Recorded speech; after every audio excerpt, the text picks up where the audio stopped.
Do you struggle with perfectionism? So much so to it gets to the point where you don't do anything at all. I've struggled with that, and today we will discuss 5 ways on how to stop being a perfectionist and get things done. And stick around for number 5, because an argument that was presented to me, I still don't have an answer for, and it radically changed my thinking. Stay tuned for that. But for now, let's discuss the first way of 5 on how to stop being a perfectionist and get things done. Number 1, you control the chisel. Isn't that where your perfectionism stems from? What other people think of you. You can't bear them looking at you in a negative light, so your goal is to become a perfect statue. Someone that no one would ever chisel at. Well, you need to realize that no matter what you do, you can't be perfect and you can always improve. And no matter what you do, people will be out there trying to chisel at you. The goal isn't to stop the chiseling, the goal is to take control of the chisel. Eleanor Roosevelt has said something that is so true. No one can make you feel inferior without your consent. Welcome all criticism. Just choose which ones you're going to listen to. The one that benefits you. For example, if someone calls you a loser, a failure, that you should give up on something that matters to you, you can't really do anything with that. That's something you let go. But sometimes people who care about you give you tough love. Just recently I had a friend tell me that I have all these ideas, but the execution of them is just not happening. And this kind of hurt, but it was positive chiseling. I needed to hear that, and it motivated me to start making more YouTube videos. So I hope you realize that you're never going to be a perfect statue, that someone can always chisel at you in a good light. Just let go of the negative chiseling, hold on to the positive one, and know that you control the chisel. Number 2, goals are guides.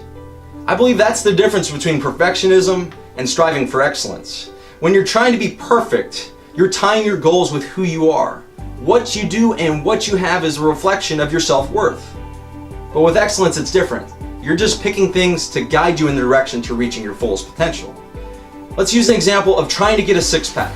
If you have a perfectionist mindset, you'll be super intense with eating healthy, going to the gym. If you slip up a little bit, you'll beat yourself up over it. Maybe you're looking in the mirror constantly trying to evaluate how you look, start comparing yourself to others. It's a recipe for misery.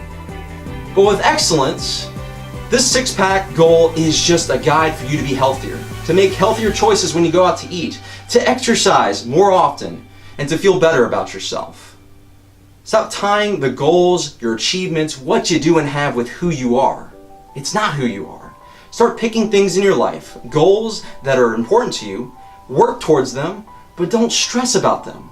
Use them as a guide. Goals are guides. Number 3, embrace your mustard stains. You might be trying to be perfect for people to like you, but you might be more likable if you showcase your mistakes from time to time. Here's one example. 6 months ago, I got a professional studio in my office. Lighting, backdrop, new camera, tripod, everything, the whole works. I was super excited, rushing to finish my lunch. It was a grilled chicken sandwich smothered in honey mustard. Little did I realize that some of that honey mustard got on my shirt. I turned on the camera, filmed the video, and did not notice it. Uploaded it, months went by, no one really watched it, but then it started to build traction. Then I got a comment the other day, haha, nice mustard stain. Immediately I started to feel embarrassed and I was going to pull the video, and I was commenting to the guy saying, thank you for pointing this out, I'm going to delete it now. But then he responded, I subscribed because of the mustard stain. It made you more likable. And then I came to realize that the mistakes make you human. You don't need to be superior, you just need to be similar. Now, I'm not saying put mustard stains on your shirt. There's none today, hopefully. But just know that when you're trying to strive to be the best you can be, you're not going to be perfect. And if you're trying to be light, showcasing your flaws, your mustard stains, if you will, can be a way for you to be more likable and to take more risk, to strive to be all that you can be. My friend, embrace your mustard stains. Number 4, drop the all or nothing mentality. I believe we use this excuse far too often, and it delays us from taking action and actually progressing in life. Here's one example. Years ago, I wanted to be a motivational speaker, start speaking in front of an audience, but I was nervous. I would always put it off. I had the opportunity to start speaking, but I would always turn it down. You see, there was a club close by called Toastmasters, a speaking organization. Highly recommended. They met on Saturdays. The only issue is that I work every other weekend. And in my mind, I thought, since I can't go every Saturday, I'm just not going to go. Well over a year went by and I didn't grow at all as a speaker. And then someone pointed out to me that 2 out of 4 is greater than 0 out of 4. 50% of the time is better than 0% of the time.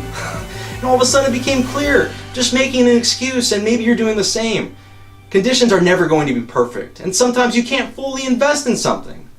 You need to drop this all or nothing mentality, or you'll never grow, you'll never improve, and you'll never become the person you need to be. Drop the all or nothing mentality. And the fifth and final way on how to stop being a perfectionist and get things done, work on a weakness. When I said that, did you think, that's a waste of time? You're supposed to follow your strengths. I'm with you. But if you're a perfectionist, your focus is on not looking stupid, not looking foolish, and not growing because of it. I was in my last year of graduate school. I had one internship to do. And my boss at the time gave me a mock interview. And I told him about my strengths, how I'm a straight A student, I'm good with chemistry, that I should focus on being in a lab, isolated from people, because I never talk. And then he told me I need to focus on my weaknesses in all areas of my life. And then he asked me this. Okay, so you're telling me that if you're a great businessman and a terrible father, that you should only focus on being a great businessman? I didn't have an answer for that. So he convinced me that month to work on my social skills, to give presentations, to talk to strangers, to talk to pretty girls. And I even got a date that month. I only say this, pick something that you're terrible at, that you have nowhere to go but up, and you'll start to see that progress is better than perfection. That is one of the greatest pieces of advice I can give you. If that you're stuck in perfection, trying to be this perfect statue, get out of your comfort zone and do something that terrifies you, something that you're terrible at, and just try to improve. It will radically change your mindset forever. My friend, I want you to be hopeful. You're not stuck being a perfectionist forever. I know these ways will work if you apply them. Let's do a quick recap. Number 1, you control the chisel. The goal isn't to be a perfect statue and avoid chiseling from other people. Take control of the chisel. Know what criticism you should discard and which one you should use. Number 2, goals are guides. Don't let your goals define you. Just use them as a guide to go down the path to greatness. Number 3, embrace your mustard stains. Having flaws and making mistakes will actually make you more likable. Stop taking yourself so seriously and be okay not being perfect. Number 4, ditch the all or nothing mentality. Remember my example. 50% of going to those Toastmasters meetings twice a month was better than 0. Do what you can right now and watch how much faster you grow. And lastly, work on your weaknesses. If I didn't work on my weaknesses, I wouldn't be able to ditch that perfectionist mindset, I wouldn't be taking the risks I am today, and I would not have the fulfilling life that I have. Same with you. Work on your weaknesses, work on your strengths, work on everything. And that's what my channel is about, to help you become your best self, to work and elevate your life in every fashion. Subscribe to my channel today because my videos will be better than the one before it. My friend, this is Dr. Michael Unks, inspiring you to learn, laugh, and love. Hope you enjoyed this video. I can't wait to see you in the next one.